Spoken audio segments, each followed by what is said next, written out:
Most people think they're still single because they haven't found the right one. And where that may have some accuracy, the truth is ultimately that they haven't built the environment that the one needs in order to want to stay. See, because love doesn't last because you find it. It lasts because you hold it. It's held in a safe enough space that's reassuring and feels right of an environment for those individuals to stay in. I worked with a client who dated great guys, right? Kind, smart, ready for real love. But the relationships would always fall apart, and she would always say, why did they always lose interest? Couldn't figure it out. And naturally, she started to question, is it me? But it wasn't her worth, not at all. It was her wiring. See, she didn't know how to hold healthy love. She would lead with insecurity. So she'd push him away whenever things got calm, or she'd pick a fight whenever things felt too stable, just so she could feel something, right? Because she came from being used to there being something going on or things not being so at peace for too long. Otherwise, that starts feeling unfamiliar to her. See, she hadn't built the emotional space for love to breathe, right? But once she did, and she learned to feel safe inside of herself, her whole energy shifted. Now she didn't just get love, she kept it. Healthy love needs a healthy place to live.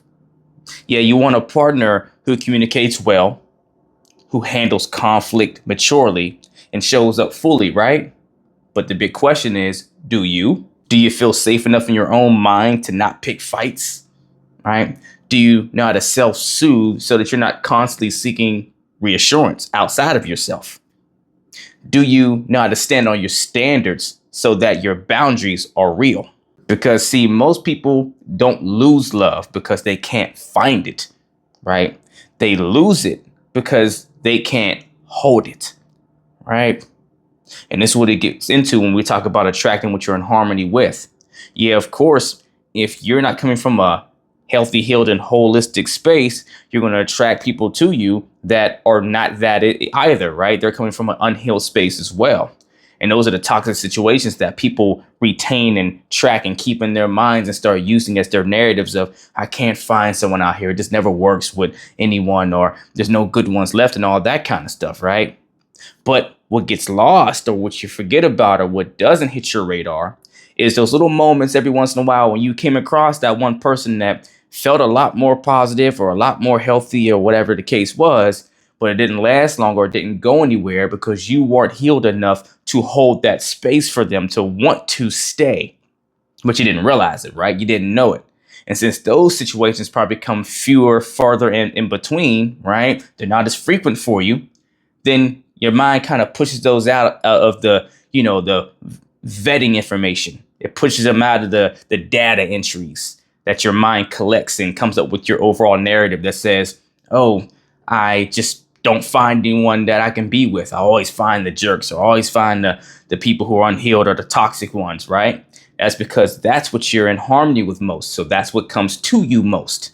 When you have your better moments or your better seasons that you're going through, you attract someone that's slightly better on the healed spectrum, right? But you can't hold that person if you're not a safe environment or a space that can hold the love that they can bring.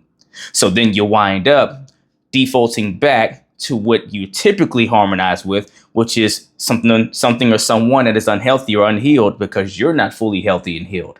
But then that starts to become your narrative because our brains focus on pain points because it feels like danger to us. So all your narrative starts to track is all I get is the unhealthy people, right? Because you're not realizing you are mirroring the environment that they create the same way you do, to where neither of you holds healthy space for healthy love to stay and exist. Even if that person could potentially be that one if they did a little bit more work, as long as you did a little bit more work. And I can hear you already. So it's my fault. So it's all on me, right? No, it's not blame. It's power.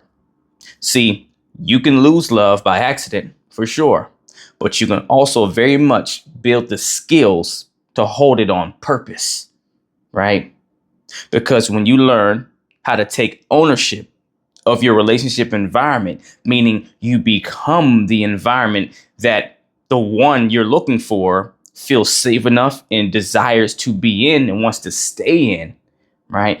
That's when you stop relying on luck and chance and you start taking control of your ability to be that magnetic pull that pulls the right kind of partners to you. And you get to choose who aligns best with you. And the sooner you learn this, I promise you, you'll spend a lot less time looking for the one and you'll spend more time becoming the home for the right one, the place that they want to come into and stay. Because real love cannot live in chaos. It just doesn't work that way. It only stays where it feels safe, seen, and supported. So you want better love? Stop searching for it and start building it inside of yourself first. And I promise you, it'll make you lights out better at attracting it to you. If you need help going on that journey of building that skill set, of building that muscle, those tools to cultivate the right kind of love foundation inside of yourself to become the environment that the one you're looking for feels safe and drawn to come be a part of, then email or DM me the word coaching and we will get to work. Only if you're truly ready to put that work in actual one-on-one sessions.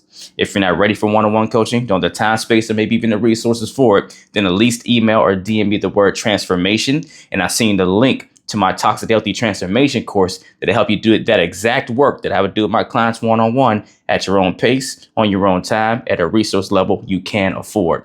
But at the very least, do something to get in the race. Let's get it.